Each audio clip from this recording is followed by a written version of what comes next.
respuesta? Licenciado. Sí. Bueno, perdón. Bueno, yo puse que eran los gastos de impresión, acuñación y reposición, según el artículo 20, pero no sé si estoy bien.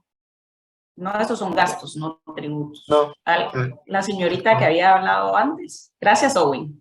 Sí, licenciada, yo tenía la misma duda que el compañero, pero yo lo estaba viendo, si no estoy mal, en el artículo...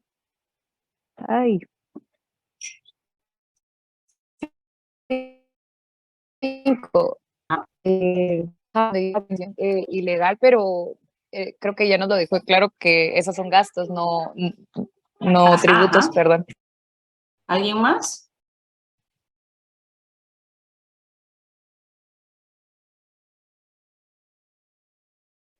Yo escribí que estaban exentas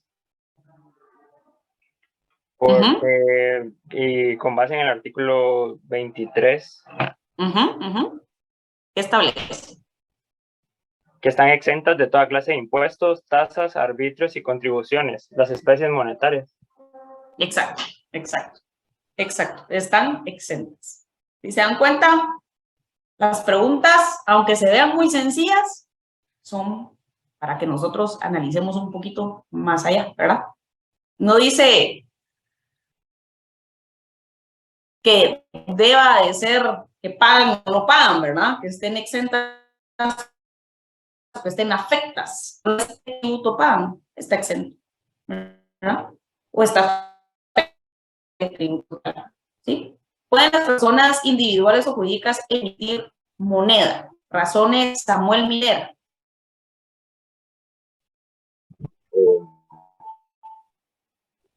Yo escribí la respuesta que no, ya que la única facultad para hacerlo es el Banco de Guatemala. ¿Artículo? Artículo.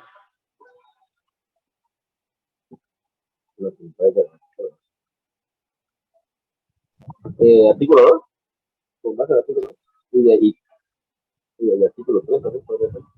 ¿Ok? ¿Alguien tiene alguna concatenación de artículo diferente?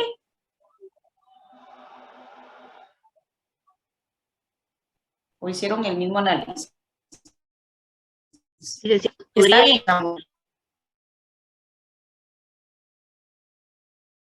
Hacer también el pero ya sé que eso sí.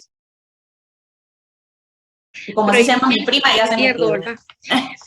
Prohibiciones, salvo aquellos casos en los que a solicitud razonada de los interesados, el Banco de Guatemala otorgue autorización expresa. Entonces, ¿pueden o no pueden? O sea, pueden. Sí pueden siempre y cuando haya una autorización de parte del Banco de Guatemala. Ok. Excelente. ¿Qué entidad es la encargada de autorizar la impresión de la moneda? Alejandro Hernández.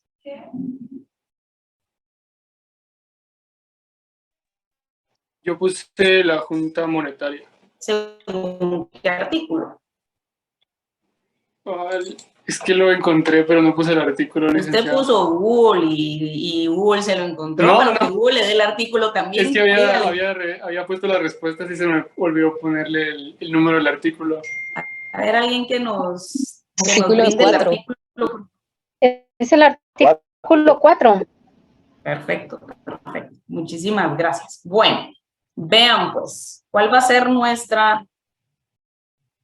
Despeinado.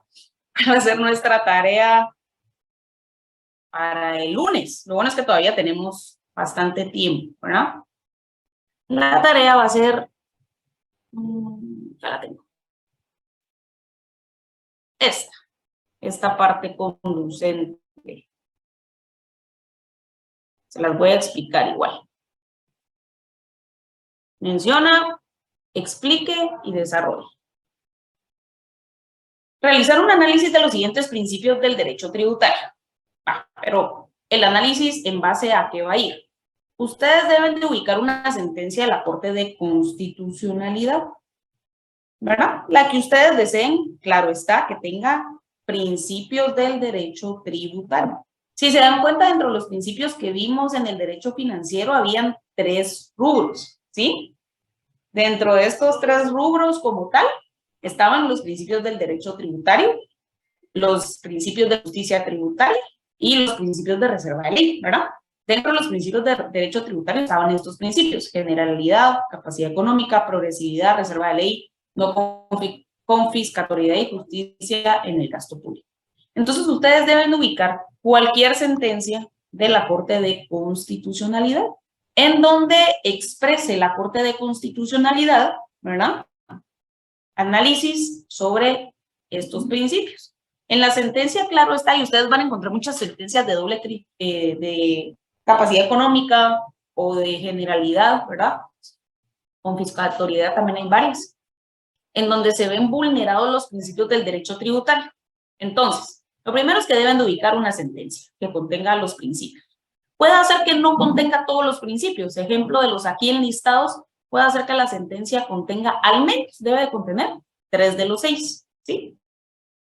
Después realizar un análisis de la sentencia donde se indique la violación a cada uno de los principios que se vean consignados en esa sentencia y hacer un análisis comparativo entre la Constitución en relación a ese principio y las leyes que haya violado la sentencia, ¿verdad?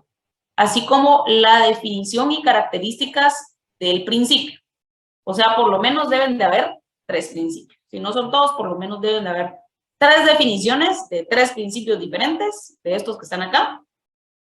3 características, o sea, de 3 principios diferentes y 3 ejemplos que ustedes mencionen a 3 de esos principios que encontramos acá.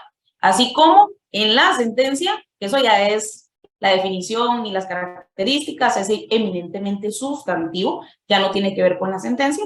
Solo paso 1, que es recopilación de la sentencia, y paso 2 tienen que ver con el análisis de la sentencia, ¿verdad? Paso 3 ya es eminentemente sustantivo. O sea, podrían iniciar con paso 3 y después irse a paso 1, 2, ¿verdad? O ir en orden, hacer paso 1, que es recopilación de sentencia, análisis de esa sentencia en relación a los principios vulnerados, que al menos deben de ser 3, y paso 4, de los principios que estén vulnerados en la sentencia. Entonces yo ya busco criterios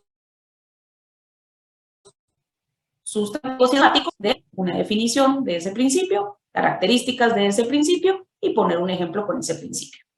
Entonces, esa es la tarea para el lunes, por favor. Y lean, por favor, el folleto sobre principios del derecho financiero. Nociones, no sé cómo se llama, nociones fundamentales o principios, algo así, pero es el de los principios, por favor. Entonces nos vemos el lunes para comenzar a ver el tema de principios del derecho financiero y resolvemos al inicio de clase la tarea que acabamos de dejar. Que pasen una bendecida semana en lo que queda todavía de la semana y nos vemos el lunes, primero Dios. Hasta pronto.